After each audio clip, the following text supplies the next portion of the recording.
What do you remember about that day? I remember just not being able to move. I knew I had been hit, I just didn't know how bad it was. And so when my legs gave out and I fell down, you're just fighting for your life at that point. I mean, well, that was our Nancy Cortez speaking with Congressman Steve Scalise for his first interview since getting back on the field. The House Republican whip will play ball tonight, 1 year after he was shot during baseball practice. The Louisiana congressman has had nearly a dozen surgeries. Doctors weren't even sure if Scalise would walk again. Congressman Boyle joins me now. He was at the game last year and will also be playing tonight for the Democrats. He joins me, of course, from Capitol Hill. Congressman, before we get to the game, I want to ask you about some headlines that we've been following. You actually sit on the House Foreign Affairs Committee. Do you support the president's summit in North Korea and the progress that he claims to be making? Well, I certainly support engagement and any attempt at diplomacy. However, I really fail to see what we gained from the summit in Singapore.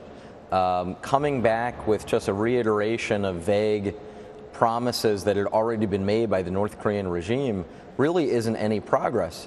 The only thing tangible that happened in Singapore were two things. First, the fact that the North Korean dictator was finally put on an equal footing with the President of the United States, and to see the North Korean flag side by side with the U.S. flag. That was a major, really PR win for the North Korean side. And second, the North Korean side was able to get the U.S. to stop cooperating with South Korea on these military exercises, what the president inaccurately calls war games. So the only two tangible things that come out of the Singapore summit were both wins on the North Korean side. We really didn't get anything. You know, not surprisingly, House Speaker Paul Ryan said President Trump should actually be applauded. He has a very different take from you. He said that his meeting with Kim Jong-un and the president needed to be a disruptor, needed to disrupt the status quo, and he says that he did that. Are we at a safer point with North Korea today than we were 6 months ago? Well, the fact that, as we've seen today, we have the President of the United States shamefully saluting a North Korean general who we know is responsible for mass murder, I don't think that makes us one bit safer.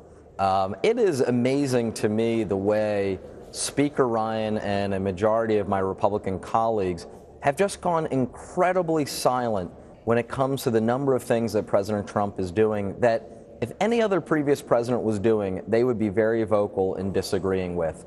Unfortunately, and I think Mark Sanford's loss this past week is evidence of the reason why, we have many Republicans in Congress, most in fact, who may disagree with President Trump on a number of policy issues, but are just too afraid to speak up and to speak out because they're afraid of what might happen to them in their own primaries.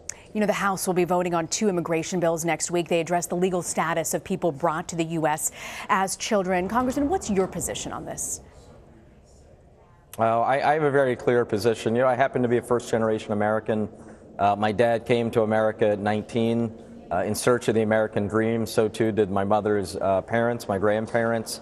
I believe that we are quite clearly a nation of immigrants. More than 90% of the American people are descendant from immigrants. So I believe that having an immigration reform that, yes, balances the rule of law, but at the same time is compassionate and realizes that we are a nation of immigrants. We need to stay true to that. I've been supportive of a number of bills that would protect the Dreamers. I think that we should be able to vote on the DREAM Act.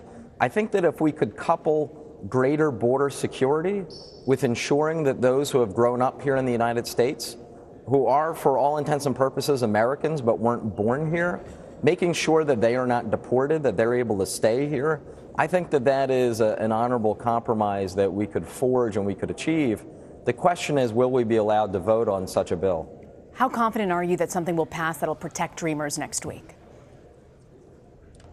I would like to say I'm confident, but the reality is we've been at this for almost a dozen years now. Really, this effort started with George W. Bush, who had, in my view, the right position on immigration reform. He worked at the time back in the middle part of the last decade with Senators John McCain and Ted Kennedy.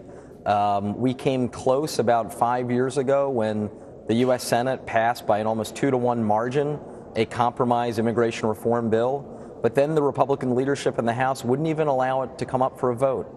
And subsequent Speaker Paul Ryan has maintained that policy. So the lesson of the last 12 years unfortunately, has been one in which gridlock and kind of the loudest voices against immigration reform have won the day. I hope next week is different. I hope we finally break through. But if you're to look at the history of the last 12 years, it teaches you to not be optimistic on this front. You mentioned gridlock. I want to turn to unity for a second. This annual baseball game, we've heard the rhetoric back and forth so many times, but what will a moment like tonight be for both parties?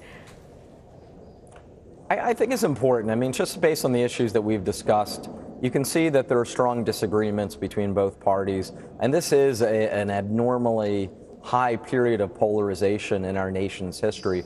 So to have something that brings Democratic and Republican members together, a tradition that dates back to 1909, I feel very lucky to get to participate in this annual game, to be part of a tradition that goes back more than 100 years in Congress. And then also, you know, just everything that my Republican colleagues on their baseball team faced last year, the number of conversations and embraces I had with them after that ordeal is something that I've never forgotten. It'll be great to see my colleague Steve Scalise take the field tonight, a real triumph of his personally, but a triumph of the human spirit. I think that it's special for Congress and special for the country. So I'm looking forward to it. We are all looking forward to tonight. But before you go, since we're talking sports, your constituents in Philadelphia want LeBron James to come play for them. Do you agree? If so, why should LeBron come play for the Sixers? You're putting me on the spot, yes. But this is the easiest question I've gotten. LeBron, come to Philadelphia. It's the best sports city in America. We just won the Super Bowl and the national championship in the NCAA. The NBA Finals are the missing piece. You're the missing piece. Come to Philly. All right, let's hear for LeBron. Tweets at you, Congressman. Thank you so much for joining us, and right. Good luck to you tonight, Congressman. Okay, thank you.